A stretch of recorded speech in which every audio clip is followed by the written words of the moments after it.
एबे आंचलिक पाणीपाग विज्ञान केन्द्र पक्षर पाणीपाग को नहीं एक बड़ खबर सामना आसी। तेबे वर्तमान जहाँकि सूचना मिलूची शुक्रवार अर्थात आज राज्यर अधिकांश स्थान में तापमात्रा वृद्धि पाइब।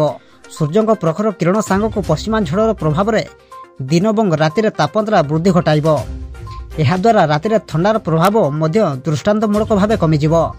खरार प्रभाव प्राय सप्ताह पर्यंत जारी रहिबाकु थिबा बेले एही समय मध्य अनेक स्थान में तापमात्रा 35 डिग्री उपर रहिब।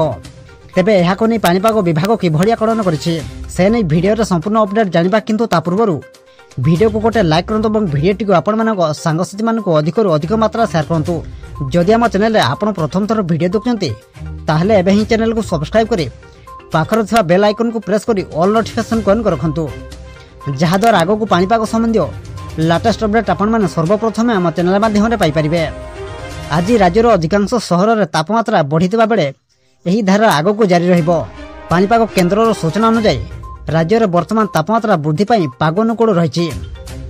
प्रबल खरा जो अनेक स्थान में प्राय 4 डिग्री पर्यंत तापमात्रा वृद्धि नहीं पाणीपाग केन्द्र आकलन करिछि। पाणीपाग विज्ञानी उमाशंकर दास कहते जे आगक क्रमागत भाव पश्चिमा झड़र प्रभाव रहिबो।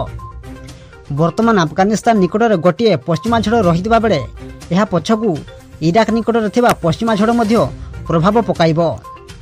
यह सह पछकू पछ अन्य एक पश्चिमा झड़र प्रभाव रहिबो। यह सहित ओडिशा उपर एक गुरुचाप बलय प्रभाव सृष्टि करबाको थिबारु उभय राति और दिनर तापमात्रा रे वृद्धि घटिबो। अन्यपटे तापमात्रा वृद्धि सह आसंता 48 घंटा जाए राज्यर विभिन्न स्थान में कुहुड़ी प्रभाव मध्य जारी रहिबो।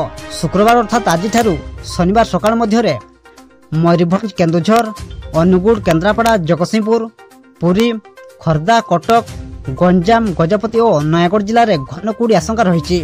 यहाकू दृष्टि रखी पाणीपाग केन्द्र एही सब जिला को येलो अलर्ट जारी करिछि। सेति पय आपण माने सतर्क रुहंतु। ब्यूरो रिपोर्ट, जागरण टीवी।